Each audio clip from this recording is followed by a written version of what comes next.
Students, in this PPT video, we are going to learn about pollen grains. And in last PPT video, we have already discussed about microsporogenesis. Microsporogenesis is the formation of microspore is termed as what? Microsporogenesis. And as the anthers mature and dehydrate, the microspores dissociate from each other and develop pollen grains. Okay, and each microsporangium contains thousands of pollen grains and they are released with the dehiscence of anther. Dehiscence means splitting or bursting of anther. And here you can see the stages of a microspore maturing into pollen grains. See from here. This will be discussed in the coming slide. Okay. We need to know the structure of pollen grain or the male gametophyte. They are generally spherical and 25 to 50 mm in diameter, and cytoplasm is surrounded by plasma membrane, and a pollen grain has two-layered wall. That is very important. That is exine and intine. As it is in the extine, that is external or outside, it is exine, and if this is inside or internal, it is intine. First we will see exine. It is the hard outer layer. How it is hard? Because it consists of sporopollenin, which makes it hard. And the sporopollenin, they are highly resistant organic material, and it can withstand high temperature, strong acids and alkali. See here. And they are little rough enough. See, the surface is rough. And here you can see a smooth surface. Here and all. Okay, so this exine has an apertures called germ pores. Germ pores where sporopollenin is absent. That is why they are smooth. And these pollen grains are preserved as fossil due to the presence of sporopollenin. And exine exhibits patterns and designs, you can see. Okay, next we will see the intine or the inner wall or inner layer. It is thin and continuous layer made up of cellulose and pectin. It's thin and continuous and made up of cellulose and pectin.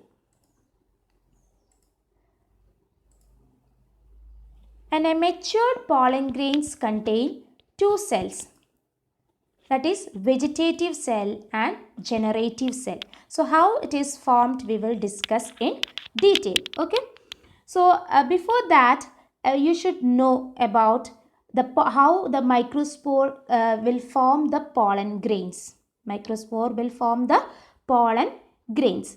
Okay. So first step in the how that microspore into pollen grains is expansion of microspore. Please you refer your textbook page number 23. Okay. So expansion of microspore occurs and form what? Large vacuoles are formed. Large vacuoles are formed.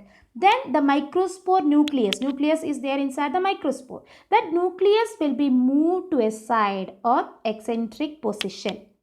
Okay, and then that nucleus undergoes first pollen mitosis. Is that clear? First expansion of microspore, then formation of large vacuoles, then microspore nucleus will be moved to a side, then that nucleus undergo first pollen mitosis. It is equational division.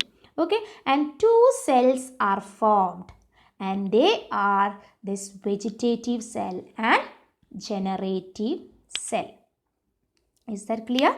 Vegetative cell and generative cell. As the two cells are formed, that stage can be called as two-celled stage. It can be called as two-celled stage, and majority of the angiosperms, that is almost 60% of the angiosperm releases the sperm in that stage. Okay. Is that clear? And this vegetative cell, it is bigger. You can see it occupies a bigger space, right? Here. And it has abundant food reserve and large and irregularly shaped nucleus. This one. Then comes generative cells. Generative cells, it is small and floats in the cytoplasm of vegetative cell. Here in this one, and it is spindle shaped. See, as it is this spindle shaped, and it consists of dense cytoplasm and nucleus. Okay. Now, till now we discussed what 60% of angiosperm will release pollens at two-celled stage. But in the case of few angiosperm, that is the remaining 40%, we can tell that is in that case this generative cell will be detached from the pollen grain wall. This will be detached from the pollen grain wall. Wait for 1 minute. Yes. For example, the generative wall detaches and that generative cell is engulfed. This generative cell is engulfed by whom? This vegetative cell. For example, like this. If this is the vegetative cell, this generative cell gets detached from the pollen grain wall, and this generative cell will be engulfed by whom? Vegetative cell, that is here. Okay, so this is the vegetative cell and this is the generative cell. And this generative cell, now we can what? Cell within a cell, we can call it as cell within a cell structure. Yes. Now this generative cell will undergo mitosis. This will undergo mitosis. And what is formed there? Two sperm cells are formed. Two sperm cells are formed. Okay, so now altogether how many cells are there? This is the 2 and the outer, that is the vegetative cells, altogether 3. And this vegetative cells are very important and it helps to form tube cells. It is also known as tube cell because tube cells helps in the growth of pollen tubes. It helps in the growth of pollen tubes, and you know the importance of pollen tube, which helps in gamete transfer. So as it is now 3 cells, 2 formed by the generative and 1 the vegetative cell, it is called as 3-celled stage. And in few of the angiosperms, that is almost 40%, this 3-celled stage, the pollen grains are released or the male gametes are released. Okay, so this is all about the pollen grains. This is all about the pollen grains. Now we need to know, after the pollen grains are formed, here you can see the explanation. After the pollen grains are formed, it should reach the female part, right? So the shed pollen grains have to land on stigma before they lose viability. That means life. So the viability period of pollen grains is variable. It depends upon the species and it depends upon the temperature and humidity too. So viability of pollen grains of some cereals like rice, wheat, etc., it is 30 minutes. Very short period of time. And some members like Leguminosae and Rosaceae, Solanaceae, and they have viability for months. So it depends upon the viability, that is certain species have a very short period of time and certain species have long period of time. And next, it's very important that the economical importance of this pollen grains. Yes, and they are very rich in nutrients, and pollen tablets are used as food supplements. Yes, as it contains nutrients in them. And pollen tablets and syrups increases performance of athletes and race horses. Okay, so as it contains more of nutrients, it is being used like that. It's the economical importance.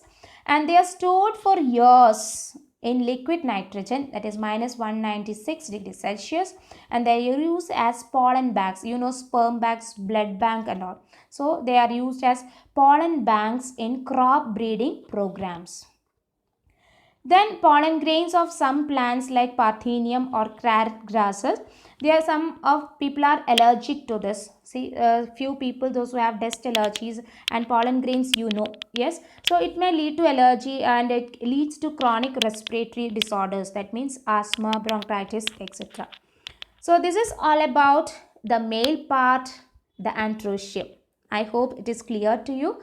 And the next slide we need to study about the female part, that is the gynoecium or the megasporangium, which will be discussed in the next class. Till then, take care. Bye. Thank you.